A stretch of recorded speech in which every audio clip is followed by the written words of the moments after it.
Biko's Quest. What's this all about? A soul-stirring rendition of a consciousness. Steve Biko said this history works through people, and we have to avail ourselves for history to work through us.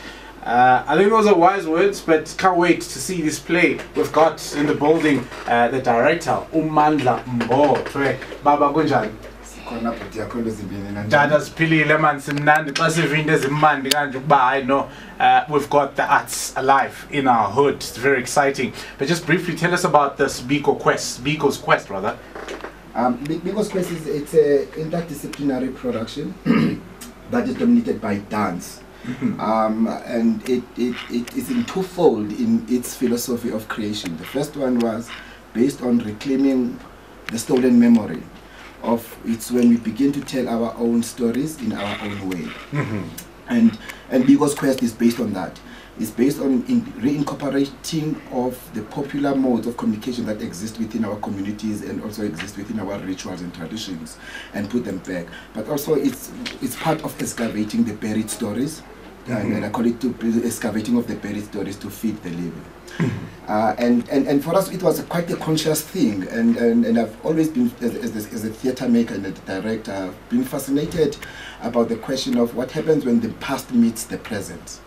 That it's not only important to tell the history, what's important is what the history does to us today, and how it can shift the center and make us to make informed decisions about the action that we take.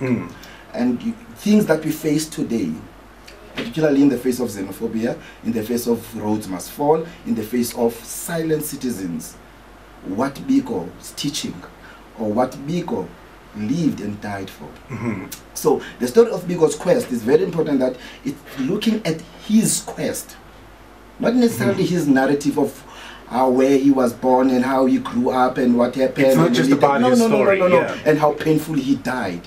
But his quest, what was his quest? But also looking at that, what was his quest, what is our quest now? And in the face of what? And his quest was quite simple, you know, if you look at it.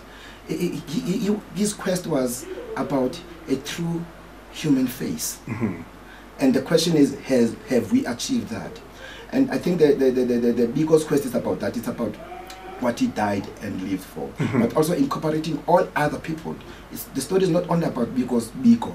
It's about all those people also who died painfully in detention and what they've died for, and mixing that with today's life also. Yeah, well, if I hear you correctly, I mean, you'll correct me if I'm wrong, this is life today according to Biko.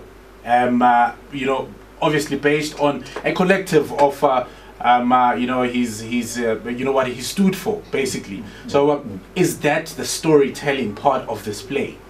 The storytelling part of this play is reflecting on what was the quest then, and what is the quest today, and what has changed. So the different worlds meeting. Exactly.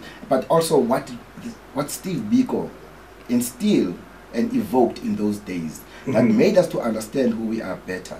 I mean, also the story, I cannot also ignore the fact that it's inspired by Steve Biko, and it is really soul and heart. It's taken from Steve Biko's teachings and philosophies, you know. I mean, the entire show, when it starts, is an acceptance that history works through people, and we have availed ourselves for history to work through us. You know, and that's one part. But also the most major part of the story is his teaching of saying the most potent weapon in the hands of the oppressor is the mind of the oppressed. And that talks to a lot of decolonization of the mind. But also it talks to a pride of us, of who we are today, the identity. And that's what this story about, in the face of all these challenges. Now this really sounds like you know, a play that a lot of young people can somewhat relate to, because I see it as more of a learning journey of some sort for abantu abasha nje, from what you are saying. But Mandla, would you encourage a lot of young people to come through? Do you maybe have specials for abantu abasha?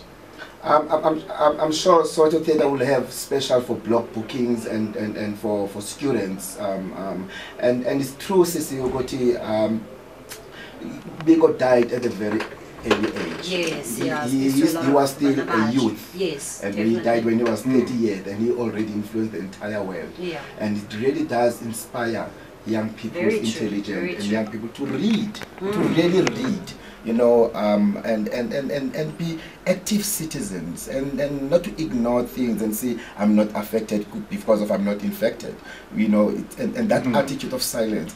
But also over and above young people, but also adults. You know, I might consider myself as an adult, but you know, we find our communities going in cruel directions because of people have tend to be silent these days. Yeah. And it's always believed that even if young people are in silence, you know, and are not talking, and the dialogue dies in our communities, the rest assured that people are making weapons when they don't talk. You know, without giving much away, I think for someone who's sitting at home and looking forward, because I'm quite, you know, intrigued by these two worlds meeting, and I'm you know, the point of juncture for me is what I actually want to see, and I think tonight I'm going to come through, but without giving much away.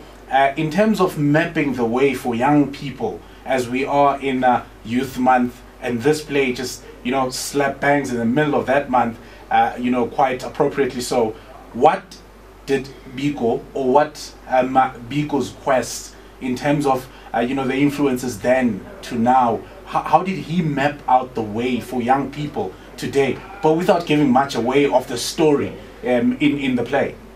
I think there are two things. The first one is self-love. And if you want to kill the community or an individual, take that person's pride, which actually in return give that person's confidence. Once you take those two things in a person, you've killed the person. You've killed the society. And that was his quest. And this play also talks to that.